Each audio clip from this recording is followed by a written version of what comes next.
Então aqui eu peguei um trecho do Alto Comentário ao Quarto Concílio, que foi um texto que eu traduzi alguns anos atrás, e ele começa esse texto dizendo, na verdade aqui não é bem um começo, mas é, sei lá, a segunda estrofe. Quanto à divisão cuidadosamente estabelecida entre as quatro yugas menores, maiores e menores no grande comentário ao glorioso Kalachakra Tantra, né? O Kalachakra Tantra tem um comentário que é o Vimala Prabha. Prabha é luz, né? Vimala, a luz imaculada, de Kalki Pundarika. Então, ele está citando esse texto aqui, que é o único comentário realmente que há ao Kalachakra Tantra, que eu digo que há de alguém que faça parte de fato dessa linhagem, de alguém que está ligado a essa linhagem do reino de Shambhala, de onde vem esse Tantra. Então, nesse comentário ao Kalachakra Tantra, as quatro grandes yugas se relacionam com a qualidade das yugas de uma grande era, de um kalpa, em geral. Aqui ele fala de yugas maiores e menores, hoje eu vou falar dessas yugas maiores. É que quando ele fala das menores, seria que como dentro de cada uma dessas yugas, a gente ainda pode ter subciclos, digamos assim. E a gente pode aplicar isso até mesmo à duração do Dharma, a duração do Buda Dharma, né? Quando o Buda surge, a gente pode dizer que é a era de ouro do Dharma, porque o Buda está lá, está vivo, está ensinando. Os seus discípulos mais avançados estão lá, estão ouvindo, estão aprendendo, estão ensinando também. Depois que o Buda deixa o seu corpo físico, depois que o seu corpo físico morre, a partir daí já não tem mais o Buda para você poder consultar. Aí isso vai depender, né, de quem sobrou lá para dar continuidade ao ensinamento. Só que esses também vão morrer, é claro que eles renascem, tudo mais. Mas a qualidade da doutrina, ela vai também, nesse sentido, vai também se tornando menor, digamos assim, né? Como a gente sempre vê, quando o fundador de uma um fundador entre aspas, né? Sabe-se lá se era o objetivo do Buda fundar o budismo? Eu acho que não, assim como Jesus também não tinha como objetivo fundar o cristianismo. O objetivo deles é ajudar todos os seres, né? Não é criar um novo ismo. Mas, de qualquer forma, Jesus é um bom exemplo, né? Depois que ele morre, os seus discípulos têm que se espalhar por aí. E o que que acontece depois com a história dessa tradição, dessa linhagem, né? Fica tudo um pouquinho bagunçado, digamos assim, né? Bastante bagunçado. Claro que a história do cristianismo é ainda mais bagunçada, caótica que a do budismo, mas ainda assim. Isso acontece com todas as tradições. Quando o fundador morre, em geral, a coisa tende a perder aquela qualidade de antes, né? Mesmo que ainda continue um caminho idôneo, claro, ainda assim você não vai ter aquele fundador para ensinar da forma como ele tinha compreendido e que em geral, é o mais avançado daquele grupo. Então a gente pode aplicar essa ideia, né, de uma era dourada, uma era prateada, uma era bronzeada, e depois uma era de ferro, tudo na vida, na verdade. Inclusive para a doutrina, a gente pode pensar isso até na nossa própria vida, quem sabe, né? Porque toda a vida ela é marcada por ciclos, e ciclos de apogeu, ciclos em que já há uma certa decadência até chegar na degeneração total, que é o final daquilo, assim como a vida, ao nascimento, o crescimento, a morte, depois o renascimento e tudo mais.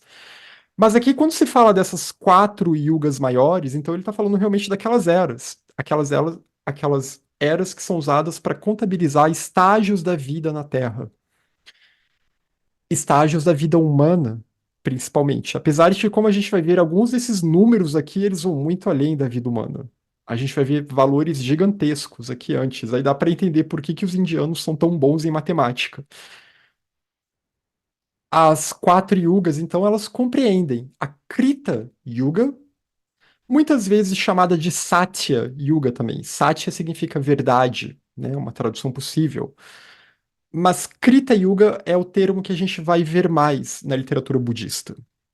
Krita Yuga, a Treta Yuga, a Dvapara Yuga e a Kali Yuga.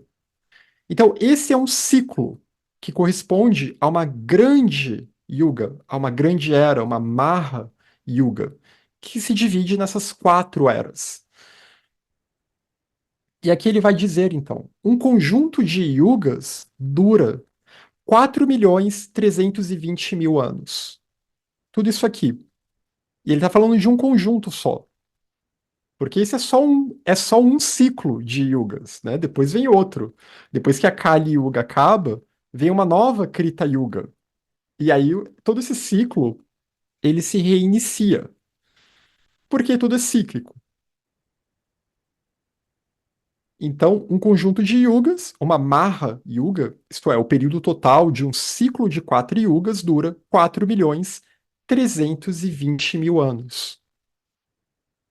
É um período razoável aqui de tempo. Só que isso não é nada. O que são 4.320.000 anos perto de 311,04 trilhões de anos no Barra Kalpa? Então, aqui eu apresentei muito do que a gente vê na literatura hindu tradicional, e essas fontes elas são bem fáceis de achar. Porque no século XIX e XX tem muito ocidental que fez as interpretações de acordo com a sua própria cabeça. E aí começa a mudar as coisas. Tem também grupos hindus modernos que mudam, dizem que a gente não está mais na Kali Yuga, etc.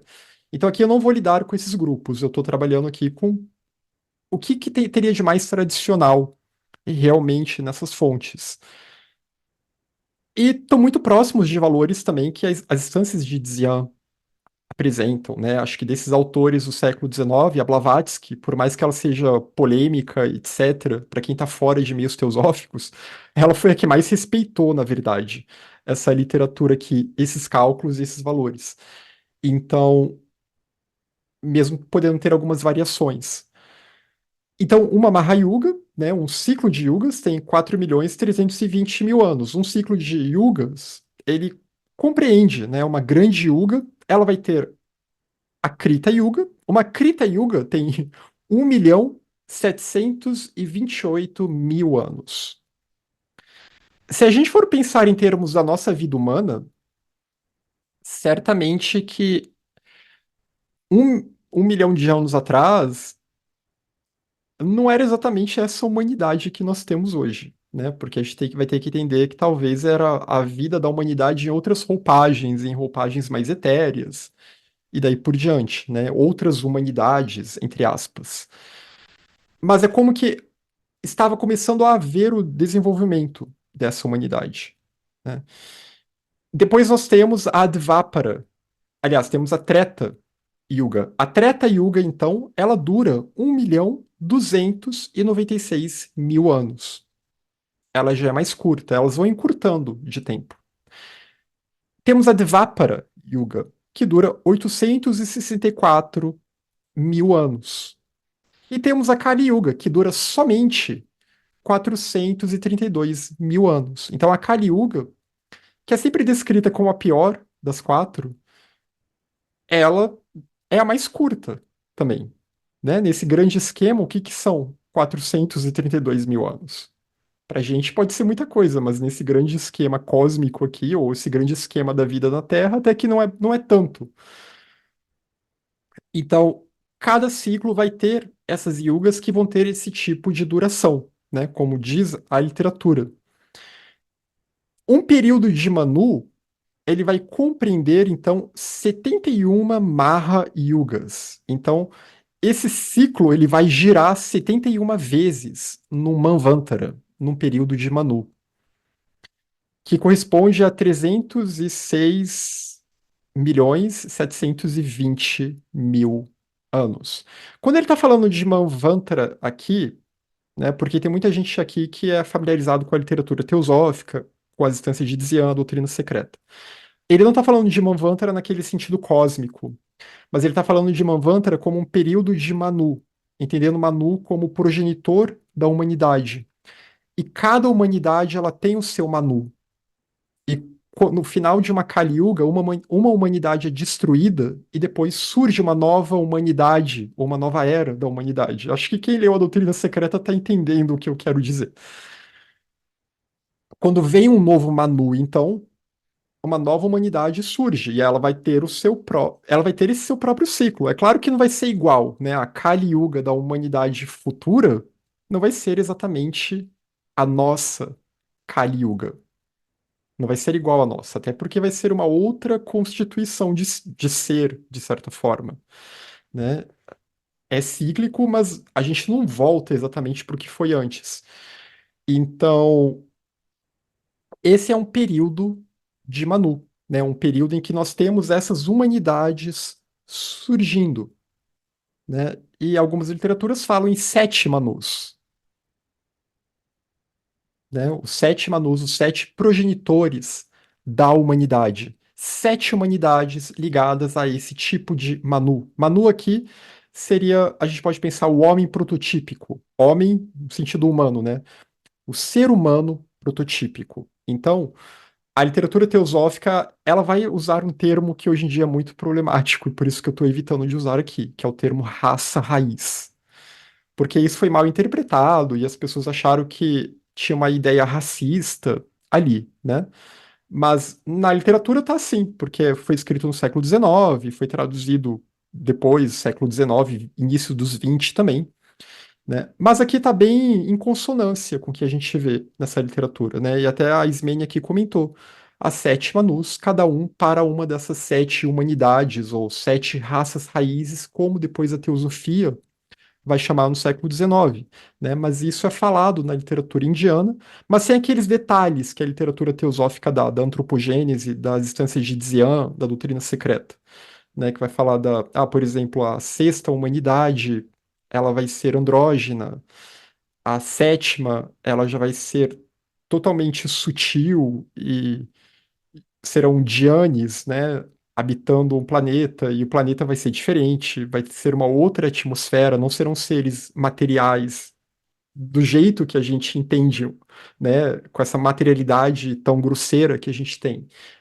Então, aí essas questões, né, de como que a cada ciclo tudo vem de uma outra forma. Então, são ciclos, mas são ciclos espiralados, talvez a gente possa pensar, né? Porque nessas espirais, uma espiral leva para um outro ciclo. Então, por isso que não é exatamente uma repetição do que já foi. Afinal, a impermanência está aí. Então, o período de Manu, depois, só que um período de Manu, os períodos de Manu, eles fazem parte de um Kalpa. E um Kalpa, ele tem 4.320 milhões de anos. E ele equivale, então, a 1.000 dessas Mahayugas. A 1.000 desses ciclos, né, que vão ter Krita Yuga, Treta Yuga, Dvapara Yuga e Kali Yuga. E é dito, pelo que eu vi em algumas dessas literaturas hinduístas, que isso corresponde a metade do dia de Brahma. Né? O que que é o dia de Brahma? Brahma respirou e veio a vida. Então, a metade desse dia corresponde a um kalpa.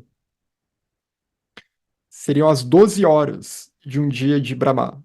Então já é um período em que muito da vida que existe já cessou. Muito da vida já acabou nesse período, quando um kalpa termina, né? E aí vem um novo kalpa depois, né? Porque os kalpas também, eles fazem parte dos chamados Mahakalpas, que é a existência, que aí sim, pelo que eu entendo, já é realmente a existência cósmica do universo, já não está mais nem falando do planeta, está falando talvez do sistema solar ou até além disso, né? E aí um Mahakalpa, ele vai ter 72, né? Enquanto o Kalpa tem 1.000 Mahayugas, o Mahakalpa ele tem 72 milhões de Mahayugas, de grandes yugas. Então, esse ciclo aqui de Krita, Treta, Dvapara, Kali, ele vai girar 72 bilhões de vezes? Não, milhões de vezes. milhões de vezes. Então, 72 bilhões de Mahayugas. E ele equivale a 311,04 trilhões de anos. Então é bastante tempo. É um tempo que realmente eu acho que é um tempo que dá para o universo surgir e morrer. Eu não sei como que está a ciência atualmente, né, no que ela fala em termos de surgimento do universo, qual seria a idade do universo. Mas eu acho que não está tão longe desse número aí, né? E lembrando que o Mahakalpa possivelmente ele deve fazer parte de um outro ciclo ainda maior, porque os universos também eles fazem parte de uma cadeia de universos que surgem, morrem e ressurgem nessas cosmogonias. Mas aqui é mais, né, não é algo que a gente tem que decorar nem nada, e isso é algo mais que a literatura hindu que vai tratar muito disso, né? O budismo não enfatiza muito essas questões, embora o Kalachakra Tantra ele vá tocar nesses assuntos. Mas é mais com uma curiosidade e para a gente ver como que essas tradições eles pensam bem longe, né? Enquanto no Ocidente, no cristianismo medieval, a pessoa pensa que a vida, que a humanidade é razoavelmente jovem e que o próprio planeta é jovem, etc., aqui vai bem para longe, tanto a vida da humanidade, a vida do planeta e a vida do universo em geral. E para entender que esse processo ele é cíclico e que essas yugas elas estão sempre lá, né? Elas sempre demarcam um determinado período em que há uma era mais dourada, há uma era mais prateada, há uma era mais de bronze e há uma era, então, que já é aquela era de decadência. E mesmo cada uma dessas yugas, elas têm os seus ciclos, né? Como eu falei, elas têm os seus subciclos e elas têm também os seus períodos de apogeu interno. E elas têm arcos, né? Arcos ascendentes, descendentes. Então, o que que eu peguei a partir dessa pesquisa, né? Pesquisando as literaturas budista e hinduísta, eu vou prestar um resumo aqui, né? A Irinice falou, 13,82 bilhões de anos tem o universo, segundo a ciência. Pois é, para os indianos, o Mahakalpa dura mais, então, que, que o universo, né? Aqui a gente tem um cálculo de trilhões, na ordem dos trilhões, né? Mas então, na literatura indiana tradicional, como a gente viu aqui, eu vou focar hoje bastante na questão da Kali Yuga, né? Porque a gente fica falando das outras yugas, das anteriores, nem faz muito sentido. Os próprios textos não dão muitos detalhes sobre essas yugas. Então, na literatura indiana tradicional, a Kali Yuga dura 432 mil anos, né? Como a gente viu aqui nessa. Que até é um número que lembra um pouco, né? O Mahayuga é 4.320.000. Aqui vira 432 mil. O Kalpa é 4.320 milhões. Então é um número até lembra um pouco aqui. Mas então a Kali Yuga ela dura 432 mil anos. E o período do Buda já estávamos na Kali Yuga. E aí vem uma questão polêmica, eu não coloquei aqui, né? Quando começou a Kali Yuga? Porque na literatura hindu, nós temos alguns cálculos, né? Tem textos como o Shurya Siddhanta, que até é um texto que ele é um marco da astrologia védica. E esse texto, os cálculos desse texto, eles jogam o início da Kali Yuga para cerca de 3.120 e poucos AC, né? 3.120 e poucos antes de Cristo. Então, claro, tudo que a gente conhece da história humana já entra na Kali Yuga aqui, né? Se a gente for voltar lá para 3.100 acho que é 3.200 e poucos AC, né? E alguns desses textos vão falar no final da Kali Yuga também. Porque se você consegue calcular, né, se em tese você achou o início, você pode calcular o final. Só que nem sempre vai haver uma concordância aqui sobre quando é realmente esse final, né? A Erenice aqui ela fala-se que já se passaram 5.000 anos, né? A gente vê isso na doutrina secreta. Já se passaram 5.000 anos de Kali Yuga. E pela literatura teosófica, né, pela doutrina secreta, nós estamos no arco ascendente da Kali Yuga. Que não quer dizer que, né, o mundo esteja bom, mas é que a gente já passou por um ciclo, o ápice que seria do materialismo da Kali Yuga, né, que acabou no século XIX, e aí isso entra outras questões também. Questões de cálculos astrológicos, da precessão dos equinócios, que é uma coisa que a astrologia védica leva muito em conta, né? E essa questão de que quando o Sol, quando ocorre o equinócio de primavera no hemisfério norte, o equinócio de outono aqui no hemisfério sul, que é quando se inicia o ano astrológico, do nosso ponto de vista da Terra, a gente calcula como sendo o Sol em Áries. Mas do ponto de vista das constelações, ele já está em Peixes. E ele já está chegando a Aquário. Então, porque essa pressão dos equinócios, ela ocorre de uma forma anti-horário, né? Áries, Peixes, Aquário. Então aí vem aquela questão da era de Aquário, etc., que também já é uma questão mais enfatizada pela literatura teosófica, né? Mas na literatura, na astrologia védica, realmente eles trabalham com essa questão da precessão dos equinócios. Por isso que se você for calcular o seu mapa védico, ele dá diferente do mapa tropical ocidental, né? É uma outra forma de métrica, não é que um seja mais certo do que o outro. É porque a gente se baseia nas estações e do ponto de vista aqui da Terra. E eles se baseiam nas estações em si.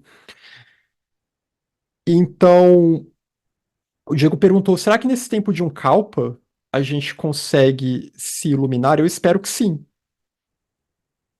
Aí depende da gente. Depende da gente.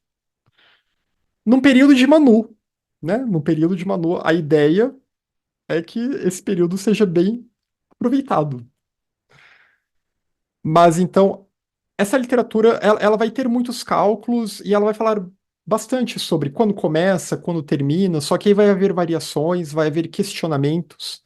A literatura Kalachakra, ela vai questionar esse sistema astrológico indiano e falar que os cálculos estão errados, então por isso que a gente tem que tomar cuidado com esses números, né? E a Blavatsky fala disso também na literatura teosófica, que muitos desses números que aparecem eles, eles nem sempre são corretos, ou eles são simbólicos, ou às vezes a cifra ela é ainda maior do que aquela cifra que está sendo apresentada, ou às vezes eles tinham que esconder realmente aquele número, né? Então, temos que ter cautela com essa questão de quando começou exatamente, quando terminou, mas é isso, né? Eu confio no que se fala na doutrina secreta, os 5.000 anos já se passaram, né? A fase mais materialista já passou, o que não significa que as coisas estejam bem, o que estamos no paraíso, muito pelo contrário. Mas, de qualquer forma, o período do Buda, isso é dado na literatura budista também. Já era Kali Yuga, já estava na Kali Yuga. Porque mesmo na Kali Yuga, como eu falei, há esses períodos, né? Há esses períodos que são períodos um pouquinho melhores do que outros.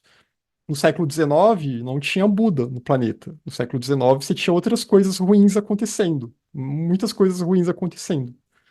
Mas Buda não tinha. Então, a corrupção ou a degeneração dos ensinamentos, né, os sutras budistas, eles vão enfatizar muito a dificuldade de proteger o Dharma devido a essa era degenerada. Por estarmos na Kali Yuga, os ensinamentos se degeneram. E a gente vai ver mais sobre as características do homem, do ser humano na Kali Yuga.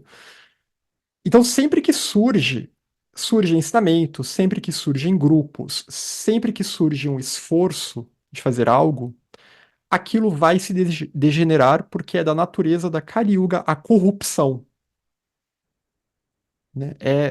Isso a gente vê todo o texto que fala sobre a Kali Yuga, essa palavra corrupção, ela aparece lá. E pode ser entendida como a era da corrupção. Que até me lembra, né? Essa palavra Kali, Kali pode ser entendido como a era do conflito. E tem uma diferença em sânscrito, como se escreve esse Kali e o Kali da deusa Kali. Aqui não tem nada a ver com a deusa Kali, que é um aspecto de Durga, né, uma outra deidade feminina. Kali é uma deidade que não tem relação aqui com esse Kali, são palavras diferentes, né? Tipo manga de camiseta e a manga fruta. Soa igual, mas não é a mesma coisa. Porque muita gente erroneamente associa a deusa Kali, e ela não é uma deusa ruim, necessariamente. Mas então a corrupção, a degeneração tem a ver com isso, né? E a Ismênia comentou, a doutrina secreta fala que quando há uma obscuridade, uma decadência muito relevante, um Buda desce à Terra. Exato. Quando chega algum período daquele subciclo de uma Kali Yuga que, ok, agora está na hora de um Buda aparecer para girar a roda, né? Para dar o ensinamento. Muito em consonância com o que a literatura budista vai falar também. Então, a corrupção, a degeneração, a hipocrisia é uma característica também que vem sempre associada aos textos que falam acerca da Kali Yuga, que seria no sentido de que a roupagem externa ela é mais importante do que a prática interna. E aí isso muito me remeteu à voz do silêncio, né? A doutrina do olho ela é mais importante do que a doutrina do coração. Aquela ideia de que o exotérico, o externo, ele se torna, a aparência é mais importante do que de fato a essência, né? Então, a hipocrisia é uma característica típica e é o que a gente vê ao longo da história humana, do que a gente lembra, que já é Kali Yuga. Praticamente todos os movimentos espirituais, todas as religiões que surgem no planeta, elas vão ter as suas castas sacerdotais, que nem sempre vão praticar aquilo que pregam, mas que tem aquela vestimenta, né? Ou tem as pessoas, os praticantes normais, não monges, não padres, não sacerdotes, que também vão ser hipócritas, né? Todos nós somos hipócritas em algum ponto. Se a gente busca uma coisa, mas faz o contrário daquilo, né? Então, essa confusão mental, porque a hipocrisia ela vem muito dessa confusão mental. Isso, é claro, tem a ver com as perturbações mentais, tem a ver com os kleshas. Então, essa falta de coerência, né, é uma característica da Kali Yuga. O conflito, né? Por isso que também às vezes se traduz a Kali Yuga como a era do conflito. Os conflitos, os seus diferentes níveis, mas é a era então em que o conflito e que tudo é mais conflituoso, porque é uma era em que tudo é mais denso, né? Então você tem que se esforçar o dobro, o quádruplo para conseguir algo.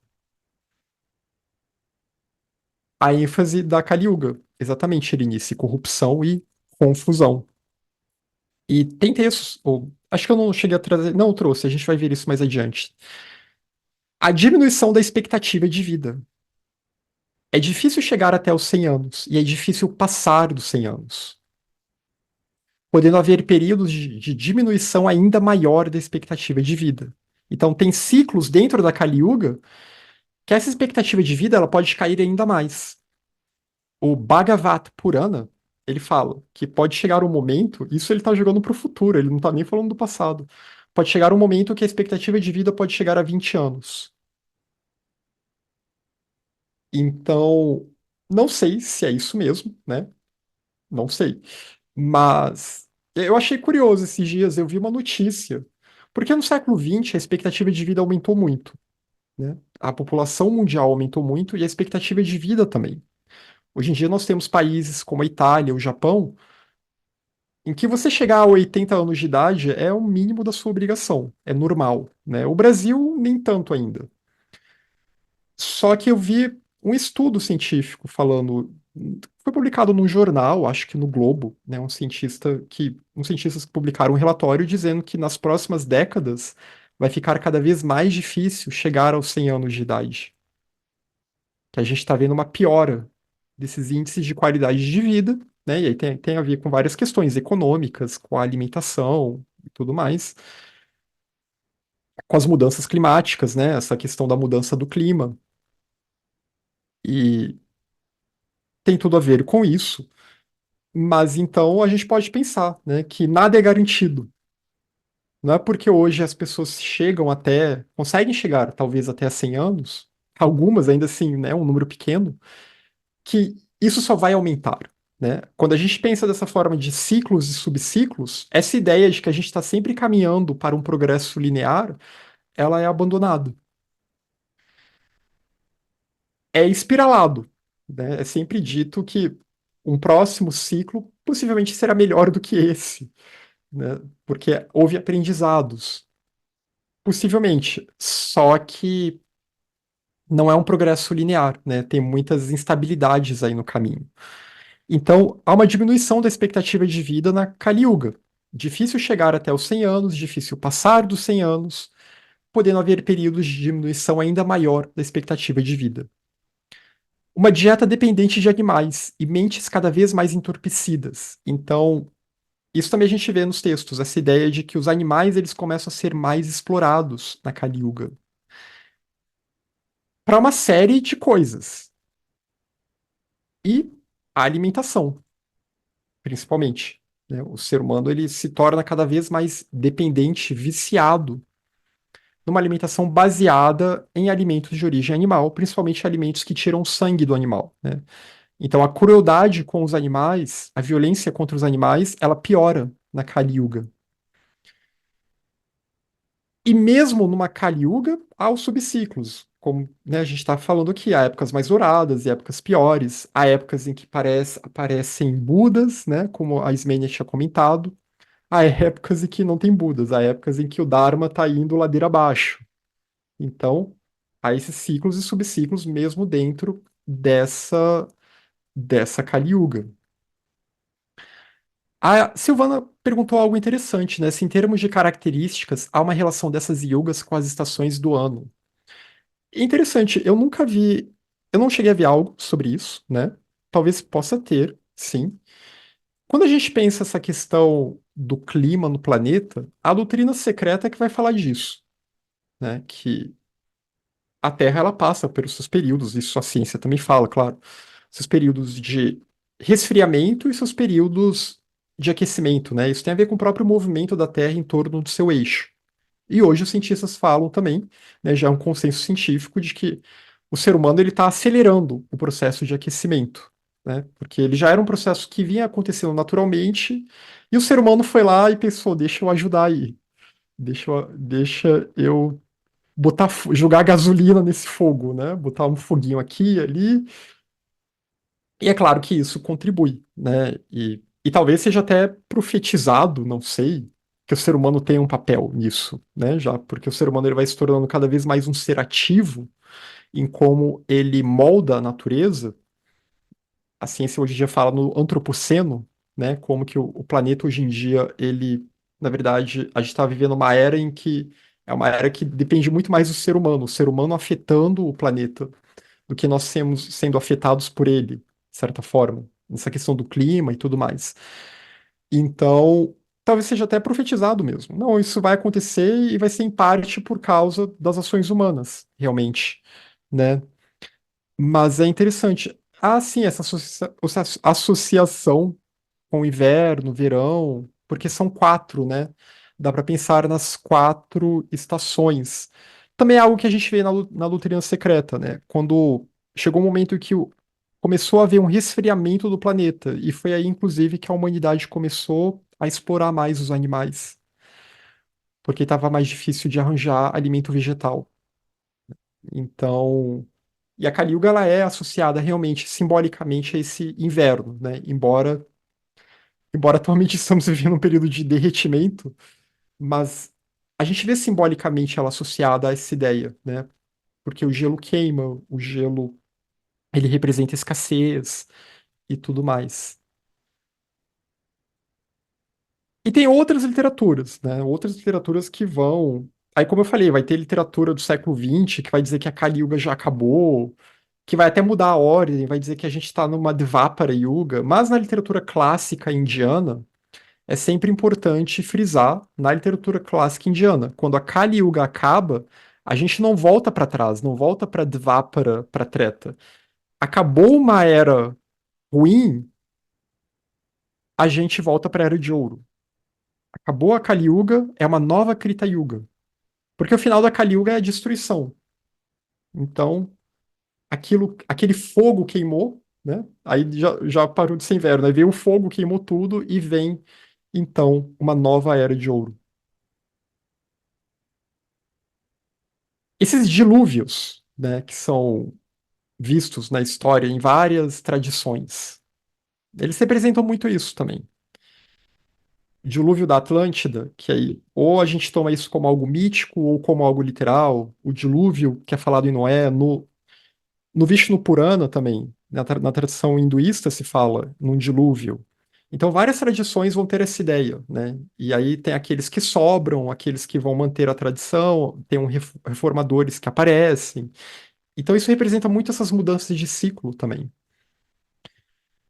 E no Bhagavata Purana, atribuído a Vyasa, né, que teria sido aquele que organizou os Vedas, né? O livro da editora Garbalux, do professor Alberto Brum, ele fala bastante do Vyasa, mas do ponto de vista histórico, principalmente, né? Porque há muita confusão sobre quem foi Vyasa. Então, é o livro A Filosofia dos Rishis fala bastante do, do Vyasa. Ah, o Daniel aqui comentou, né? O Mahatma Kutumi fala um pouco sobre as causas do aquecimento global nas Cartas dos Mahatmas, né? Volume 2, 124. Isso, eu lembro, ele fala mesmo numa dessas cartas, né? Que acho que ele menciona esses períodos de resfriamento, de, de aquecimento, né? E como que isso vai afetando a humanidade, né? E certamente isso tem ligação com esses ciclos também. No Bhagavata Purana, então é dito: o Dharma, a verdade, a pureza, a tolerância, a misericórdia, a duração da vida, a força física e a memória diminuem dia após dia devido à era do conflito. Então, é como se a humanidade vai ficando mais entorpecida nesse período. Há um esquecimento, porque há um esquecimento do Dharma. A grande base que eu acho que é essa. Como há uma corrupção do Dharma nesse ponto, que reflete uma corrupção da mente humana, né? É um ciclo em que o ser humano ele fica inebriado com a materialidade e por isso ele se corrompe facilmente. Na Kali Yuga, a riqueza material por si só será a medida do sucesso de um homem, né? As pessoas serão julgadas apenas pelo que elas têm, pelas suas posses. A lei e a justiça serão aplicadas de acordo com o poder e a influência.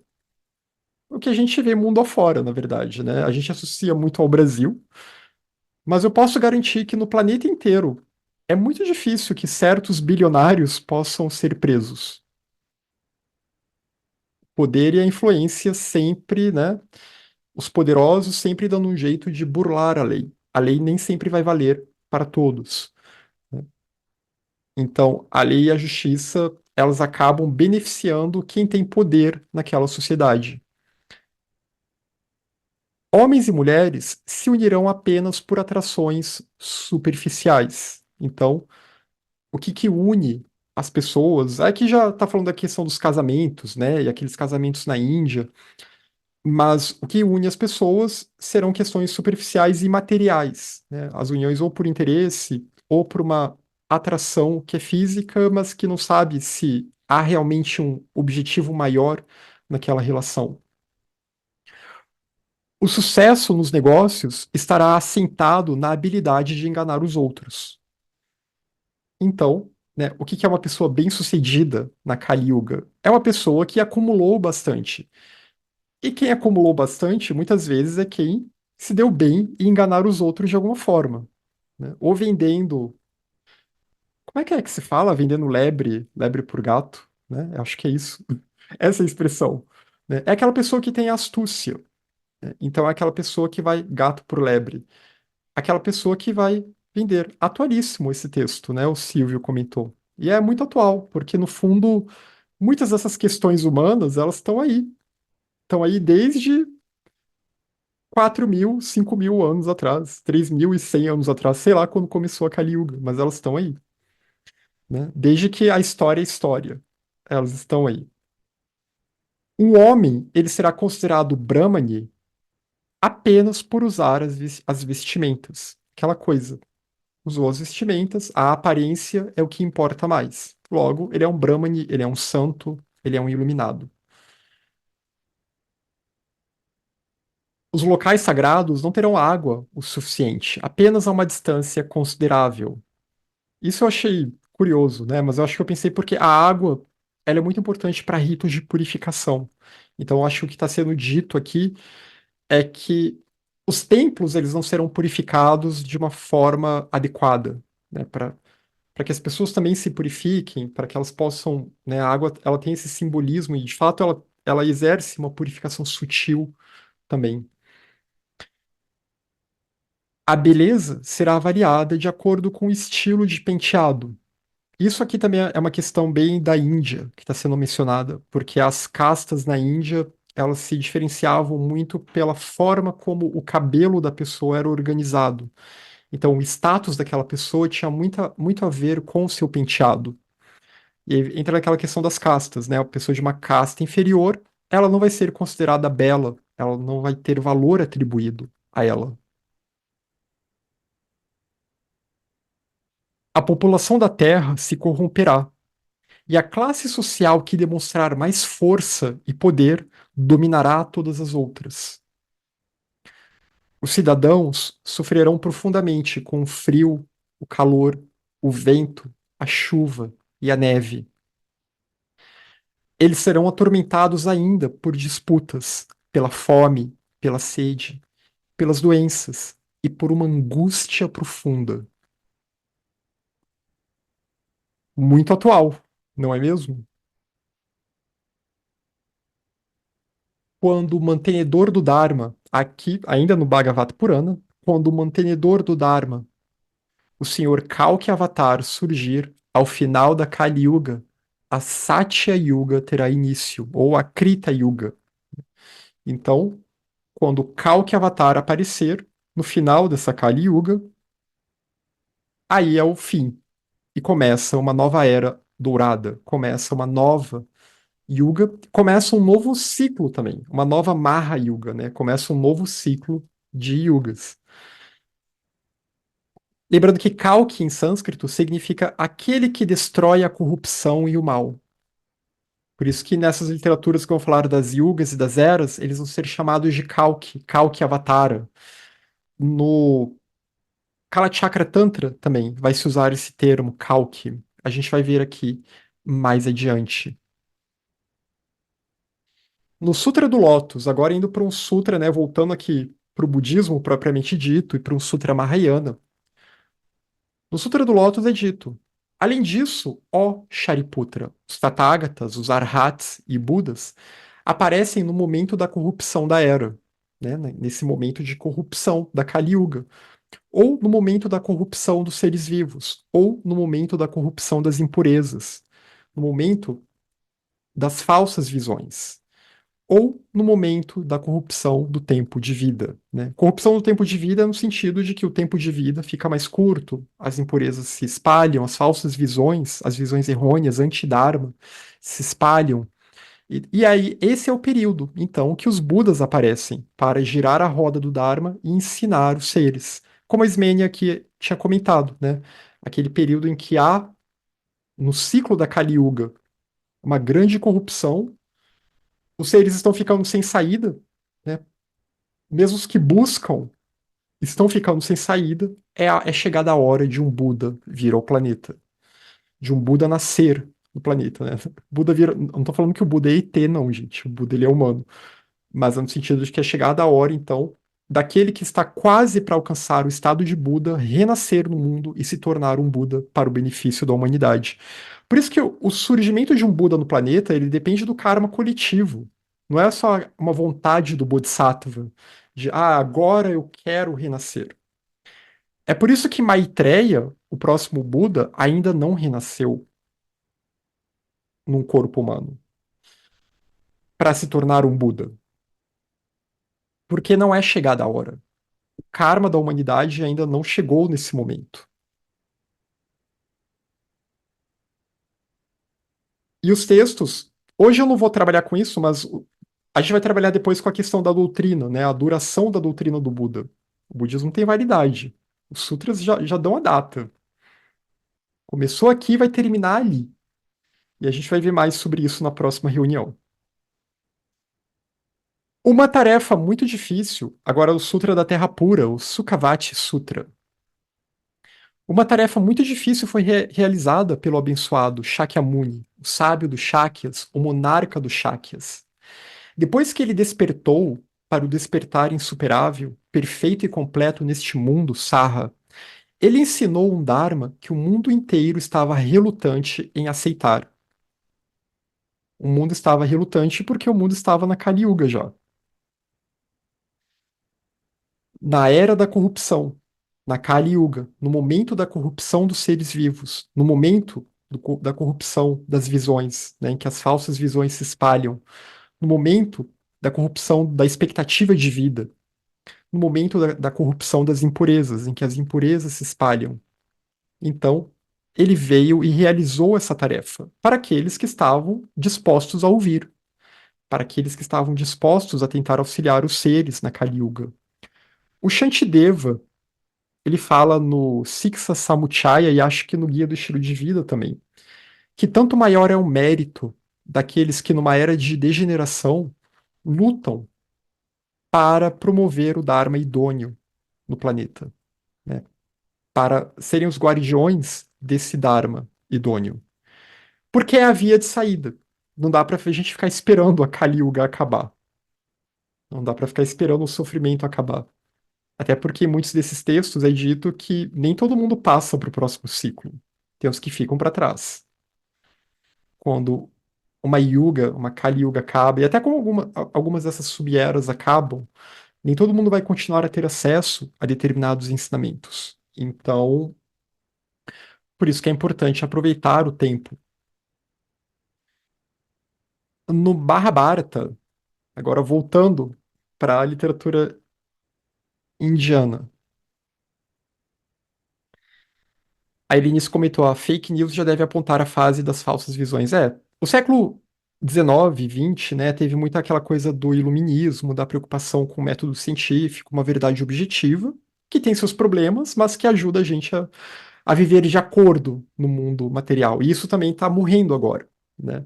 E a gente está voltando a ser aquela humanidade que alguém espalha um boato no vilarejo e vai todo mundo lá com as tochas querer linchar aquela pessoa. Na verdade, essa humanidade nunca sumiu, né?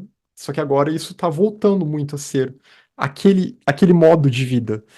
Então, isso também é um problema para o mundo, e até um problema em relação à deturpação das visões, né? Hoje em dia, com deepfake, quem garante que, vamos supor que eu morra, meus vídeos continuam no canal? Vai ser muito fácil manipular o conteúdo.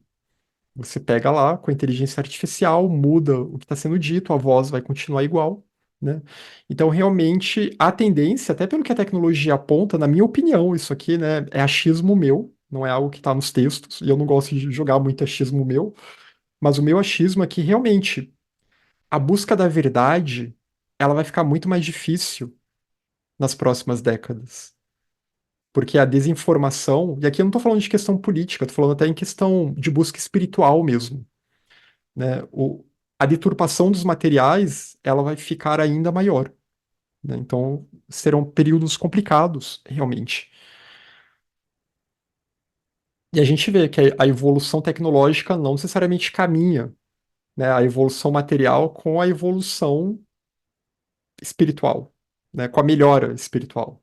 Evolução aqui nesse sentido. Então, no livro 3 do Mahabharata, eu achei esse trecho aqui, né? O Mahabharata fala muito sobre essas questões. E, obviamente, nunca li inteiro, porque são muitos livros, é o maior épico, a maior epopeia da humanidade, e é nele que está o Bhagavad Gita e outros textos importantes da literatura indiana. Um Brahmane chamado Kalki Vishnu Yashas surgirá. instigado pelo tempo, de grande destreza, sabedoria e poder. Então, no tempo certo, Vishnu Yashas haverá de surgir, de aparecer no planeta. Ele nascerá no reino de Shambhala. Guardem essa palavra. Numa moradia Brahmani, piedosa, e ao seu mero pensamento, todos os veículos, armas, guerreiros, armas e cotas de malha o aguardarão. Ele será rei, ele vai girar a roda do Dharma, e ele será triunfante pela lei, sobre as perturbações do mundo. Então é aquele que vai liderar os exércitos a eliminar as hostes anti-Dharma na grande guerra final. Né? Isso é sempre representado como uma guerra no final. Seja. E aqui, é claro, a gente tem que levar para o lado simbólico, porque senão, se a gente levar para o lado literal, aí vira um fundamentalismo maluco, né? Mas a gente vê isso em diferentes tradições.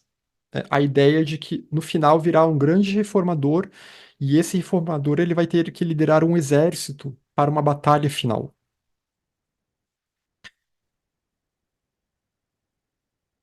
E no Lagu Kalachakra Tantra, então, de Manjuyashas, é dito: no fim da Kali Yuga, o irado Kalkin Chakrin, senhor dos deuses, honrado pelos melhores deuses, aparecerá na linhagem dos Kalkins, da linhagem dos Kalki Avataras, na linhagem dos que são os regentes, os reis de Shambhala. Sua forma pacífica encantará os justos, e ele vencerá a horda do Antidharma. E ele é dito, né, ele é tido como sendo o último rei de Shambhala na literatura do Kalachakra Tantra, que é um tantra budista. Então, tanto o Kalachakra Tantra quanto o Mahabharata estão falando de Shambhala aqui. O que que é Shambhala? Shambhala é esse reino que pode ser entendido de uma forma simbólica como um estado de consciência mais elevado. Ele pode ser entendido como um reino sutil que pode ser acessado, né? Assim como temos as terras puras, as terras da luz, né? Mas ele também pode ser entendido como um reino físico que pode ter existido, ou que pode existir secretamente. São as três camadas de interpretação de Shambhala. Mas, independente disso, Shambhala representa uma linhagem. A linhagem dos detentores do que há de mais profundo do Dharma. E vocês veem que aqui está sendo citado no Mahabharata e num texto budista também, no Kalachakra Tantra. Né? Então, são aqueles mantenedores do Dharma. E o Kalachakra, ele é um ensinamento que teria sido dado pelo rei, ao rei de Shambhala, né? Que o Buda deu a Suchandra, o rei de Shambhala, o primeiro rei de Shambhala nessa literatura. Não sei se é bem o primeiro, tenho que revisar aí essa literatura da lista dos reis, né? Mas é esse rei de Shambhala, então, que vai se tornar o detentor desse ensinamento. E um ensinamento que o Buda, que é dito nesses textos, que não vem do Buda, ele vem do Buda anterior, de Dipankara. E pouco é dito sobre quem foi o Buda antes de Siddhartha. Mas é claro que a gente pode intuir que esse Dharma que havia antes de Siddhartha, isso que a gente chama de hinduísmo, né, tudo que serviu de base para os Vedas, os Upanishads e daí por diante, é esse ensinamento que veio de um Buda anterior. Né? Então aqui o Kalachakra ele reúne novamente. E aí a gente vê novamente referências a deidades hindus, a gente vê novamente referências a muitos elementos védicos, a muitos elementos de outras escolas indianas que não o budismo, e que lá se reúnem, né, formando esse grande Dharma. E essa questão das yugas está lá. E se fala, no fim da Kali Yuga, esse rei de Shambhala, Kalki Avatar, ele surgirá. Ele surgirá para a grande batalha final. E é dito que ele vai ganhar a batalha. Né? Os textos eles sempre têm esse tom bastante otimista, né? É um pessimismo que depois, um pessimismo entre aspas, que depois vira um otimismo, porque a guerra ela vai ser ganha. E quando essa guerra for ganha, o Dharma, numa outra roupagem agora, imperará no planeta. Mas aí é o fim do budismo como a gente conhece. É quando o budismo já não vai mais existir. Nessa roupagem, com esses termos, com essa. Vai ser o mesmo ensinamento, mas uma outra roupagem. E possivelmente esse calque talvez nem apareça no mundo como um budista, como um lama ou algo do tipo. Talvez ele apareça numa outra tradição. Não há nenhuma, não há nenhuma garantia aqui de que vai ser nessa tradição que ele vai aparecer, porque o Dharma ele se reveste, né? Ele tem muitas roupas e pode surgir em diferentes tradições, em diferentes partes do planeta. Então, mas é sempre dito que vai surgir. E a gente vê em outras tradições, né? Muitas vezes também, quando se fala na tradição Sufi, da Jihad, da Guerra Santa, que é interpretada como uma guerra interna, se adequadamente interpretada, mas que também pode ser entendida como essa guerra final, né? E aí também haverá alguém que vai vencer aquela guerra final, né? Um imã que vai vencer aquela guerra final. A tradição judaica, ela fala no Messias final, que virá, né? E a tradição cristã também, ela sempre fala que no final, é claro que o cristianismo tradicional vai falar na volta de Jesus, né? Mas os gnósticos também vão falar que um momento final aqui, e nesse momento final, há essa grande guerra, e que haverá os filhos da luz que vão ganhar no final dessa guerra. Mas essa linguagem da guerra, ela é sempre para mostrar, ela é simbólica, né? Porque a guerra ela tá dentro de nós e ela é sempre para mostrar como que esse período da Kali Yuga ele é conturbado e o seu final é conturbado também, até que se chegue numa nova era. Como que há um grande teste, né? É aquele ponto, é aquela linha que vai cortar aquela era e a partir daí então se inicia uma nova era, se inicia uma Satya Yuga. Mas quando, como vai ser isso, eu não arriscaria dizer, né? O pior é que os textos Kala Chakra, eles dão uma data. Eles dão uma data. Não tá tão longe assim, não. Daqui uns 5 séculos, eu acho. Se a gente levar essa data pro literal, eu acho que seria por aí, daqui uns 5 séculos. Não sei, não. Eu acho que é um número simbólico. Eu não, esse número não me convence, não. E pode não ser o final da Kali Yuga exatamente, né? Pode ser o final de um subciclo da Kali Yuga, na verdade. Porque a Kali Yuga é muito longa, né? E a gente ainda. Nesse ponto, eu realmente eu confio muito na literatura da distância de Dzian, né? Se passaram um pouquinho mais de 5.000 anos, uns 5.000 anos e uns quebrados, não vai ser daqui a 5 séculos que ela vai acabar, né? Mas talvez possa ser um período mais em relação ao Dharma em si, né? E como que o Dharma vai ter que ressurgir numa nova roupagem, assim como teve que ter um Buda, né? Um novo Buda terá que vir, mas não é agora, talvez seja daqui a 5 séculos, não sei, talvez seja uma data simbólica, talvez seja ainda algo posterior. Isso é um mistério, realmente, né? E qualquer um que falar que sabe a data, qualquer um que apressar informações muito categóricas, desconfie.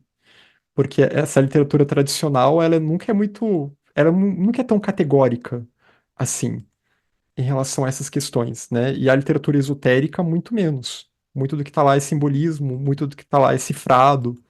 Então, se a pessoa não tem as chaves para entender esses assuntos, ela possivelmente está enganando, está falseando, e sempre lembrar que a hipocrisia, o falseamento, é uma das características da Kali Yuga, né? Por isso que os textos budistas sempre vão dar muita ênfase nessa questão de tomar cuidado com, com quem você se associa na sua busca espiritual, né? O Tsongkhapa fala muito disso. Tomar cuidado com o guru que você escolhe para ser seu guru ou a tradição que você escolhe. Investiga muito, porque na Kali Yuga, o risco de você cair no engano é muito grande. E às vezes pode ter sido uma tradição, um grupo, uma instituição que no início ela era boa, mas que depois se corrompeu, né? Por isso que o que eu acho que eu sempre penso nessa questão das yugas é como que o discernimento ele é fundamental na Kali Yuga. A gente ter viveka, ter discernimento é algo fundamental, porque nós estamos na era do engano. A Kali Yuga também pode ser traduzida como a era do engano. Então a gente tem que tomar muito cuidado nessa busca pela verdade, né? Nessa questão. O Jaime comentou, né? Assim como o Dharma anterior abriu espaço para o novo, este também se daria espaço para um novo ordenamento da sabedoria. Exatamente, Jaime, muito bem colocado e muito bem resumido, né? Porque na Kali Yuga é necessário que haja esse tipo de reordenamento. A Ismênia perguntou, por isso eu havia perguntado antes, se essa configuração, do ponto de vista da cosmogênese, se refere somente ao nosso sistema solar, né, com todos os termos, a tradição, como essa roupagem seria adaptada a todo o cosmo, né? Eu penso que se refere mais ao sistema solar, realmente, né? E principalmente essa questão da Kali Yuga, que a gente está vendo aqui, é bem a vida na Terra mesmo, né? A vida dos filhos de Manu, a nossa vida aqui, das humanidades, né? Talvez até o Mahakaalpa, o Mahakaalpa talvez eles vá além do sistema solar e eu imagino porque a Terra realmente ela é mais jovem do que essa cifra. Se a ciência estiver correta, a Terra não tem esses trilhões de anos, né? Então, e, e as estrelas também morrem, enfim, e aí todo o sistema solar vai por água abaixo. Então, talvez aqui vá além do sistema solar, talvez, né? E aí talvez o Mahakaalpa ele até inclua aquela questão que a gente vê de a vida migrando de uma cadeia planetária para outra. Eu não sei mesmo. São muitas questões, mas é muito interessante, né? Eu acho interessante pensar nisso, pensar como, pensar nessa grandiosidade, como tão pequenos nós somos. Quando a gente pensa nessa questão das eras, dos, do universo, dos planetas, né? E quão pequenas são as nossas querelas, os nossos conflitos, o nosso eu, embora a gente esteja tão apegado a ele, né? E faz parte da Kali Yuga estarmos tão apegado a ele. É difícil se libertar desse apego à ignorância, né? Desse apego às, às nossas fontes de apego, aos objetos de apego, sendo o eu um desses objetos, né? A noção de um eu separado. Mas sabendo que nenhum esforço é em vão, né? Já que no final haverá uma vitória, pelo que os textos falam. A questão é quem gerará mérito para conseguir chegar a esse ponto final, né? No sentido de que quem vai conseguir de fato ter acesso a esses ensinamentos nesse ponto, né? E conseguir ir para o próximo ciclo num estado melhor.